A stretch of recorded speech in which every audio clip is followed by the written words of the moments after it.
తెలిసిన స్టోరీ ఇదంతా. జంతువుల్ని చేశాడు, అనేకమంది పక్షులు చేశాడు, భూలోకంలో ఏమి కావాలో అన్ని కూడా చేసుకుంటూ వచ్చాడు దేవుడు. ఆయన చూసినంత కూడా, చేసినంత కూడా చాలా అందముగా ఉన్నది, సౌందర్యముగా ఉన్నది, చక్కగా ఉన్నది, మంచిది అని అనుకున్నాడు. కానీ ఇట్లని వేలటానికి ఎవరు లేడు? ఎవరు లేడండి? మానవుడు లేడు. ఇట్లని వేలాలంటే మానవుడు లేడు అనుకుని ఆయన మట్టి నుండి ఆదామును చేసినట్లుగా వాక్యం మనకు చదివిస్తూ ఉంది. చేసిన తర్వాత ఈ బాబోయ్ ఒకడే ఉన్నాడు, వీడికి మాట్లాడేవాడు ఎవరూ లేడు అనుకున్నాడు. నేను అత్తమానం వచ్చి వీడితో నేను మాట్లాడలేను కదా అని అనుకున్నాడు. వీడితో ఉండాలంటే ఎవరో ఒకరు కావాలని అనుకున్నాడు. ఇప్పుడు సింపుల్గా మీరు ఒక మాట నేను చెప్తా. దేవుడు ఆదామును చేసినప్పుడు మట్టి నుంచి తీశాడు. మరి అవ్వను చేసినప్పుడు మట్టి వాడాలి కదా ఆయన.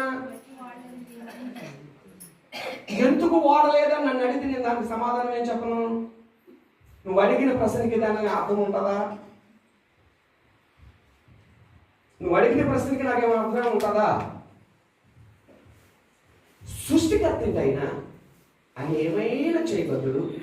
ఆయన చేసే సమర్థుడు. ఆయన ఆదాముని గాఢ నిద్ర కరగ చేశాడు. ఒక ఎముక తీశాడు. ఆ ఎముకలోంచి తీసి అవ్వను తయారు చేశాడు. ఆమెకి స్త్రీ అని, నారి అని పేరు పెట్టాడు. ఇక్కడ దాకా బాగానే ఉంది. వీళ్ళ జీవితం చక్కగా సాగుతూ ఉంది. వీళ్ళ జీవితం చక్కగా వెళ్తూ ఉంది. దేవుడు నామానికి మహిమ కలుగును గాక. చక్కగా తింటున్నారు, చక్కగా ఉంటున్నారు, చక్కగా ఎటువంటి ఇబ్బంది లేదు. ఈయన రోజుకోసారి వస్తున్నాడు. ఎవరు? దేవుడు. ఏసు కదా అక్కడ దేవుడు వస్తున్నాడు. దేవుడు వచ్చి చక్కగా వాళ్ళతో మాట్లాడుతూ ఉన్నాడు. ఇప్పుడు ఈయనతో మాట్లాడినప్పుడు వాళ్ళు ఎక్కడ ఉన్నారు? తొడ మీద కూర్చొని దేవుడితో మాట్లాడుతూ ఉన్నారు. ఎందుకంటే వారికి పాపం అనేది తెలవదు, ఇంకా సిక్కు అనేది ఏమి తెలవదు కనుక వారు చిన్న పిల్లల టైప్ అన్నమాట. దేవుడితో మాట్లాడుతూ ఉన్నారు. ఇప్పుడు సింపుల్గా ఒక మాట మీకు నేను చెప్తాను. ఈ జంతువుల్లోనే సర్పం అనేది సృష్టించబడినది. అవునా కదా? అవునా కదా? అవునా కదా? ఆదికాండము 3వ అధ్యాయము 14వ వచనం చూద్దాం. అందుకు దేవుడైన యెహోవా సర్పంతో నీవు దీన్ని చేసినందున ఎవరితో మాట్లాడుతున్నాడు దేవుడు? సాతానుతో కాదు, సర్పంతో మాట్లాడుతున్నాడు. వాక్యాలు బాగా అర్థం చేసుకోండి. అర్థమైందా లేదా? దేవునికి స్తోత్రం. ఇప్పుడు ఈ సర్పానికి దేవుడు ఏం చేశాడు?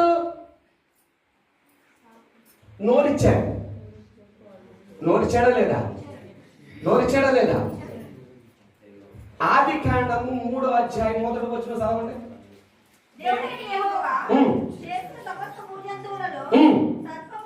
యుక్తుగలదై ఉండేను అంటే అది చాలా తెలుగుగలదై ఉండేను.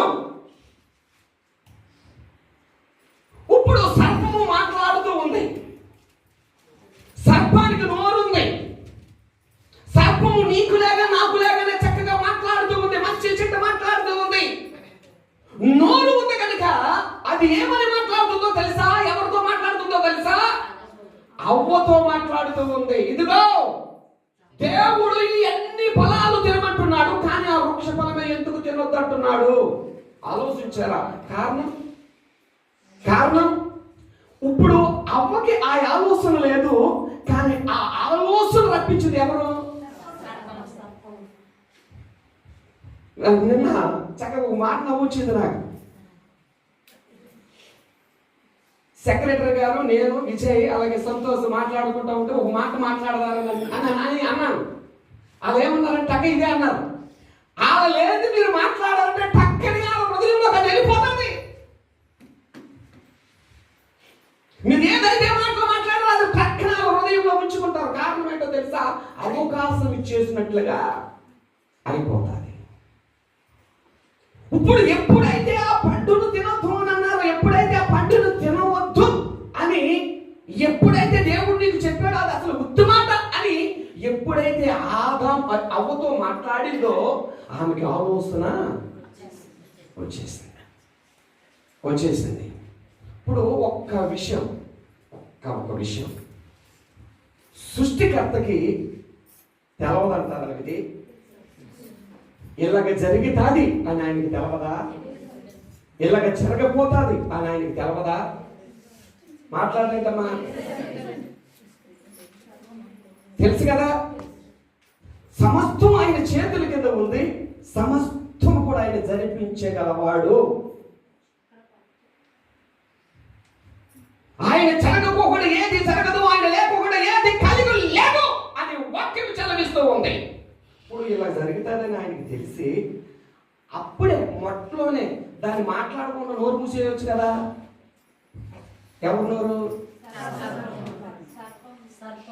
సర్పం నోరు మూసేయవచ్చు కదా. మరి దాని నోరు ఎందుకు మూయించలేదని నువ్వు నన్ను అడిగేవనుకో, నేనేం సమాధానం చెప్పాలి? నువ్వు అడిగిన ప్రశ్నకి నా దగ్గర సమాధానం ఉందా? నువ్వు అడగాలంటే ఆయన అడుగు. ఎవరిని? ఏవయ్యా నువ్వు చేసింది నువ్వే కదా, అసలు ఇంత జరుగుతుందని నీకు తెలుసు కదా, ఎందుకని నువ్వు దాన్ని నోరు ఇవ్వలేదు? నువ్వు వెనకుండా ఊరుకోవాలి కదా. కానీ దేవుడు చేసిన దాంట్లో ప్రతి దాంట్లో కూడా ఒక అర్థం ఉంది. నీ తిక్కమాను ప్రజలకి ఆయన చేసిన దానికి అర్థం ఉంది. ఆయన ఆలోచనలు ఊహకి అంతనేది. ఏబు గ్రంథం చదువు. ఏబు గ్రంథములు అంటున్నాడు, ఏబు గ్రంథంలో దేవుడు మాట్లాడుతున్నాడు, సూటిగా మాట్లాడుతున్నాడు. ఏబు ఒప్పుకుంటున్నాడు, పశ్చాత్తపడుతున్నాడు. అయ్యా నా జ్ఞానం ఎంతదో అని అనుకున్నాను, కానీ నీ మాటలు చెప్తే ఒక్కదానికి కూడా నా దగ్గర ప్రశ్న లేదు అని అన్నాడు. దేవుడు ఏమంటాడు తెలుసా ఏబుతోను? ఎరా నీతిమంతులు అనుకుంటున్నావు కదా, యథార్థవంతులను అనుకుంటున్నావు కదా, దేవుడు యందు భయభక్తులు కలిగి ఉన్నది అనుకుంటున్నావు కదా, అన్ని బాగానే ఉన్నాయని అనుకుంటున్నావు కదా, నేను నీకు 1000 ప్రశ్నలు వేస్తాను. ఎన్ని ప్రశ్నలు అండి? దేవుడు వేసే ప్రశ్నలు ఎన్ని? 1000. ఆయన సమాధానం చెప్పమనేది ఎన్ని? 1. 1000 ప్రశ్నలు, కానీ ఒక్క ప్రశ్నకు కూడా నీ దగ్గర సమాధానం ఉండదు. నీ జ్ఞానంతో అయితే కుదరదు. అక్కడ నా జ్ఞానంతో అయితే కుదరదు. కానీ ప్రతి దానికి కూడా ఒక్కటి మాట మీరు గుర్తుపెట్టుకోండి. అక్కడ సర్పము హ్యాపీగా ఉంది, చక్కగా ఉంది. చక్కగా ఉందా? ఆతో చక్కగా అలాగలా తిరుగుతూ ఉంది, చక్కగా బతుకుతూ ఉంది, బాగానే ఉందా? ఇప్పుడు 3:14 వచనంలోకి వచ్చేటప్పుడు దేవుడు ఏమంటాడు చూడండి ఒకసారి. అందుకు దేవుడైన యెహోవా సర్పముతో, అమ్మా ఈ మంత్రాలు కాదు, ఒక్కరు చదవండి, క్లియర్ గా చదవండి.